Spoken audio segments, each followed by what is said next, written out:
అసలు రెఫాయిం అనే మాటకి అర్థం ఏంటో చెప్పనా? రాసుకోండి.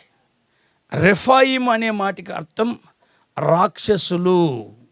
బాగుందా పేరు? మీకు ఎవరి మీదైనా కోపం ఉంటే నీ ముఖం రెఫాయిల్ ముఖం లాగా ఉందరా అని చెప్తే అయిపోయింది. అంటే దయ్యం ముఖం లాగా ఉందని చెప్పండి. రెఫాయిం చెప్పండి. అంటే ఈ పేరు ఎందుకని ఇలాంటి అర్థంతో ఉంది? ఈ నామంలో ఈ రాక్షసులు అనే మాట ఎందుకుంది అని చూస్తే, రెఫాయిమీయులు ఎవరు అంటే భూమి మీద దాదాపుగా మినిమం